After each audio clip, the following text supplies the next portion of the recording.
For the majority of the time that the human form has existed on Earth, it has been shaped by its environment, nature.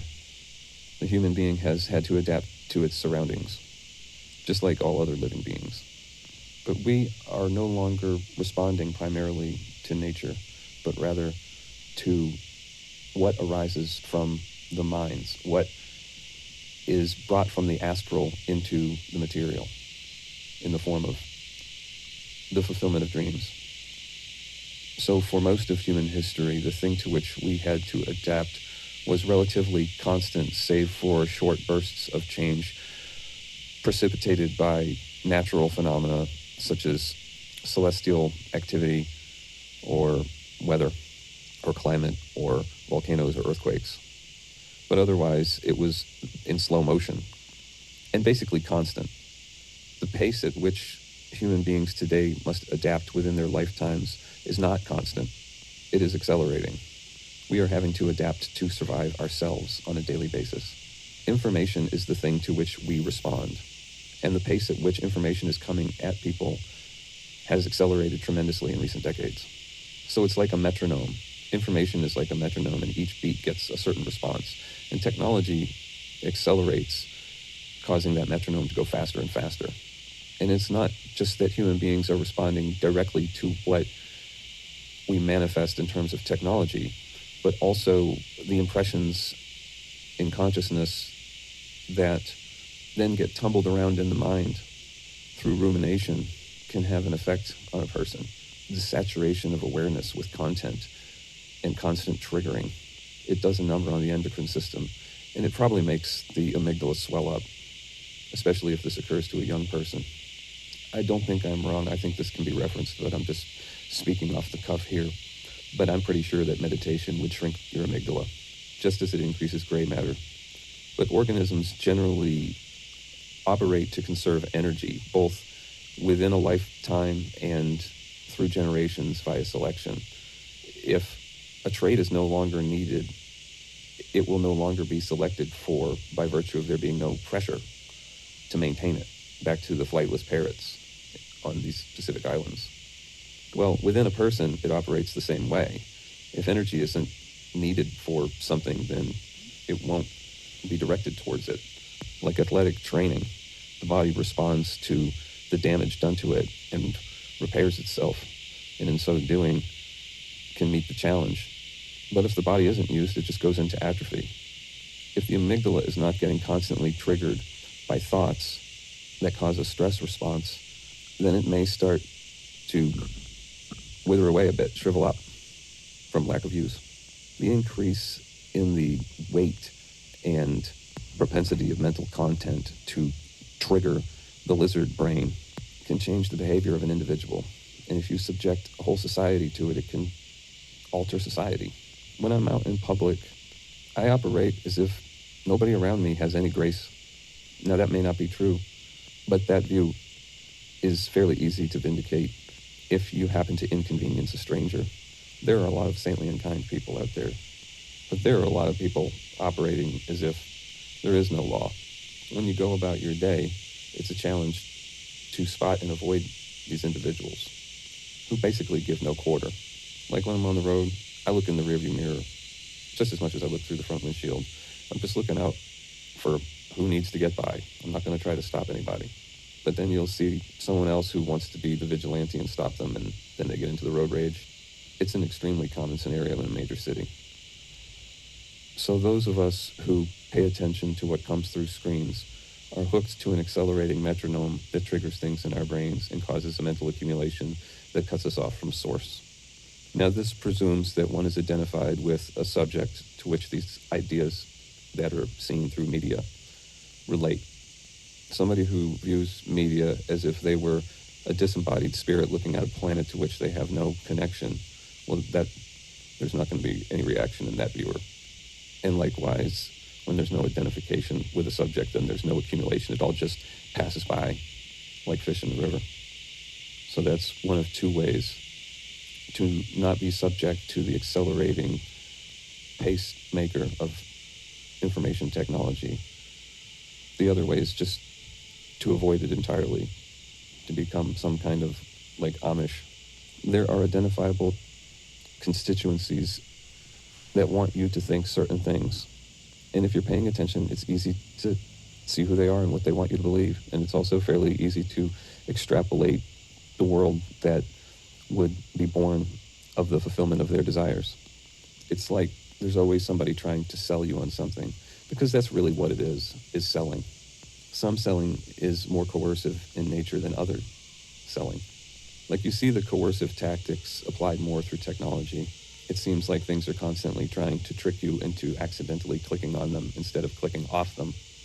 It seems like technology is also used to construct barriers to getting value, artificial barriers to value. Like a thing has a capability that you've purchased, but through technology it's throttled back, and then you have to pay more money to make it actually work.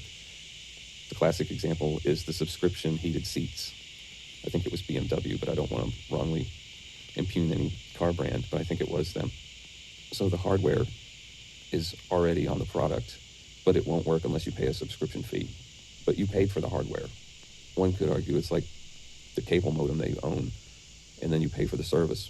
But the car does a lot more and existed well before any notion of attaching a subscription fee to it. If you look at the quotient, truth divided by what's true plus what's false.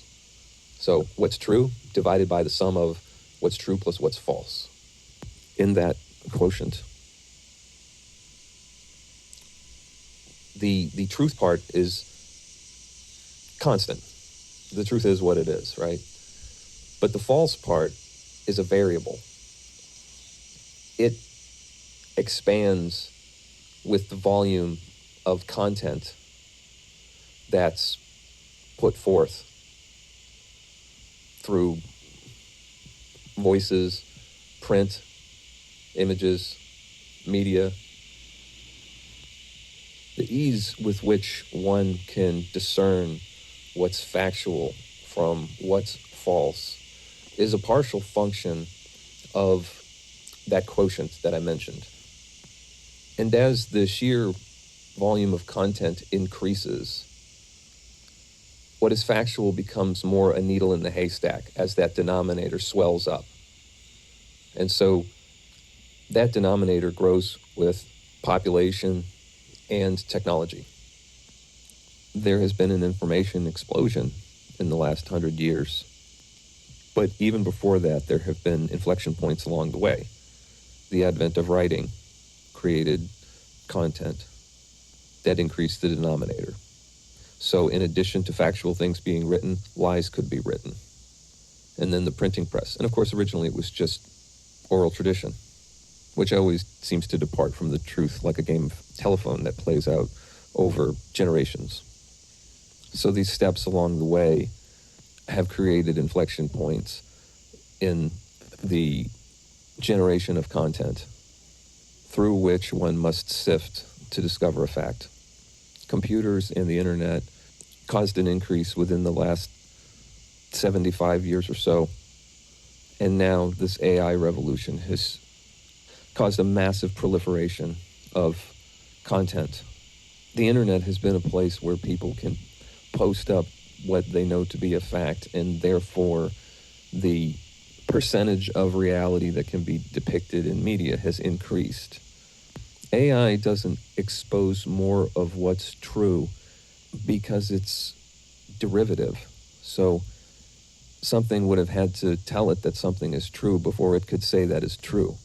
So some of the content it produces reflects a fact, but a great deal of it is also just a fictional derivation of either something that was fact or fiction, but it can't be relied upon. So an example would be the fictitious court cases that have been cited by AI and gotten attorneys into trouble for using them without realizing that they were a fictitious composite of case law.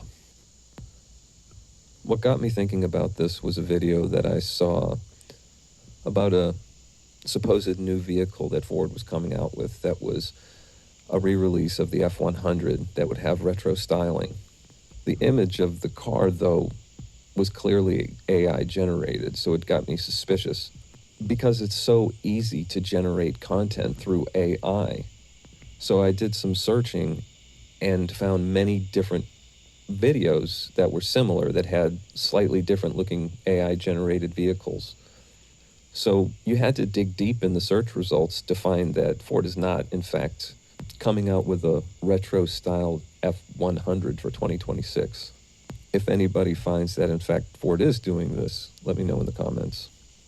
So that is kind of a trivial example, but this can be done with anything. And I'm just seeing such a wide variety of stories coming out that may or may not be true. It's getting very hard to discern.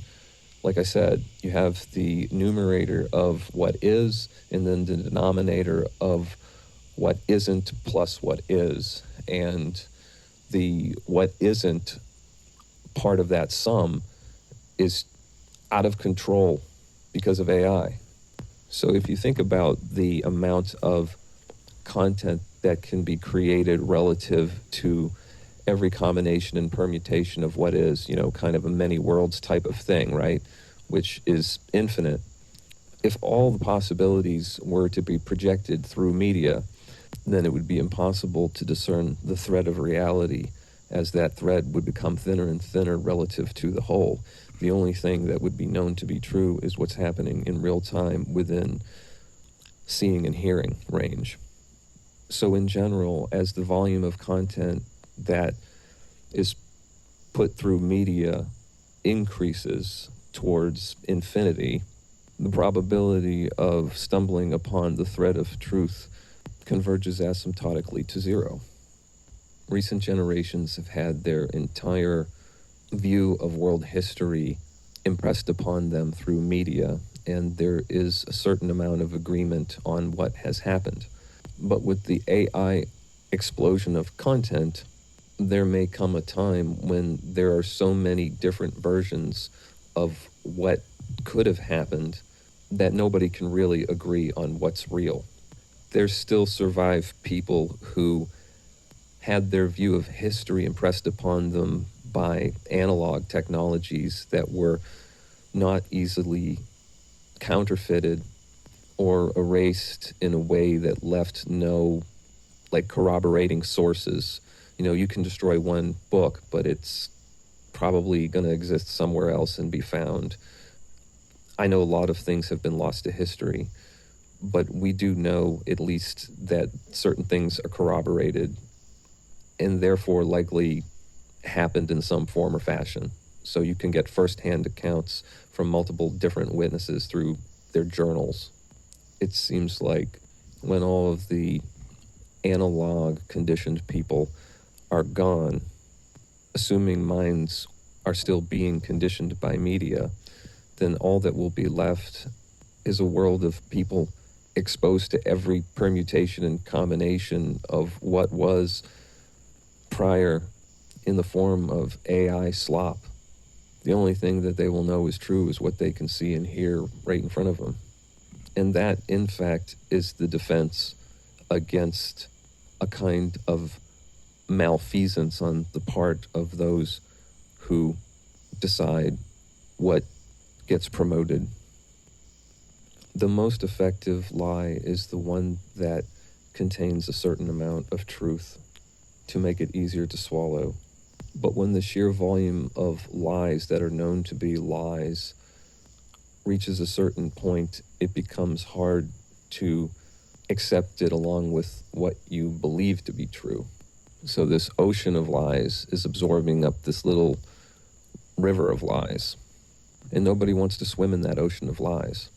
The more of your conditioning that is the product of real-time experience and not media-generated content, the less susceptible you are to many things, such as ideological possession, a sense of needing to bend the world to one's will. I mean, yes, it is possible to be radicalized in real time without the aid of media, but face-to-face is much less efficient. It's less scalable, though it's possible, but it is not as easy. Perhaps it could be more generally stated that the lower the percentage of one's conditioning that is derived from other minds versus real-time experience, the less likely one is to be ideologically possessed.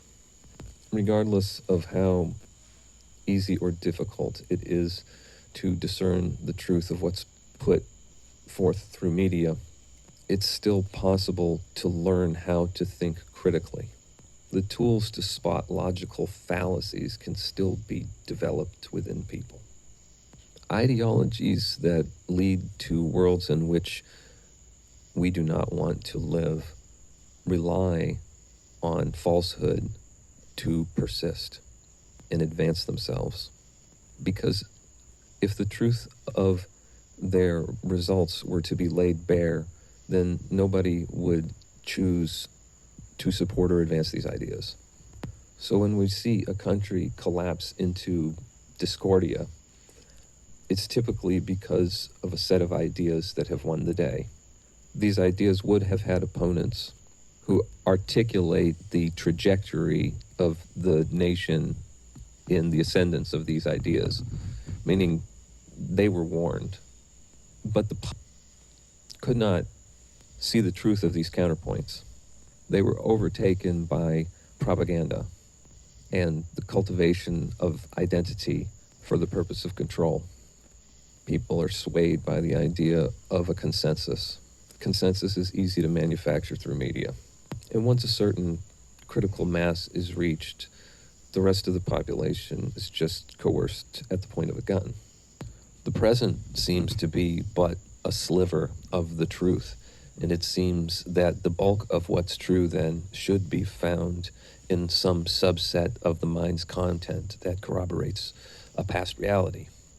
But in fact, the only place truth is found is in this moment. Thoughts may be true, but to the extent that the experiences that made them passed through the lens of conditioning, they are interpretations of the truth from a certain perspective. They are interpretations of the truth relative to conditioning, relative to a point of view. They are augmented by interpretation relative to conditioning, and therefore they are tainted by memory. They are tainted by what is dead. There are pointings to be found in other minds that can expose the truth. But the truth is not a set of positions, not a set of ideas about the world. The truth is not exposed through conditioning, but rather unconditioning. And by unconditioning, it's not an erasure of the memories, but rather an abandonment of them as an identity, though the method by which they are abandoned determines whether or not the truth will be successfully discovered. It's not possible through cognizing and willpower. The mind is too powerful. As long as there's unconscious identification with it, thoughts have teeth that cause emotional pain in their biting. And thoughts are given power by their relation to a subject who is believed to be the self that witnesses them. When there is no experience of being one to relate to thoughts, then they don't have the power to color the emotions. When emotional energy is left untainted by the coloring of relational thinking, then it becomes palpable in a different way, a way that was likely experienced in childhood but experientially forgotten with the advent of the mental construct growing from the I thought. That structure commandeered the energy body and gave it a skin that changed the perception of energy to one of experiencing emotion in the experience of duality. Ideological possession cannot occur in the absence of identification with I. Therefore, separation from truth is a prerequisite for ideological possession. There will always be an other to somebody who wants to bend the world to their will. There aren't many activists who don't have enemies. They all have a view of the world that is bad for somebody because they operate through the fingerprint of identity. And because of the fear that comes with body and mind identification, they find safety in overlap. So this creates an insularity that excludes others from their consideration. If the others are not in the way, then fine. But if they are, then they will be removed or dealt with as an obstacle. Though identity differentiates friend from foe, it is desire that powers violent confrontation. If there is no desire on behalf of oneself or one's comrades, then there is no action to be taken. The Buddha said that desire is predicated on thinking. When the mind thinks of nothing, desire does not arise. And he said that thinking arose from elaborated perceptions and notions. It seems that for perceptions and notions to be elaborated, they must relate to a subject. Therefore, if there's no belief in being a subject to relate to these notions and perceptions, then there will be no thinking. If there's no perception of being a self to relate to a thought, attention will not be drawn to it. This loss of identification with the I thought severs the connection between the emotions and everything attached to that I.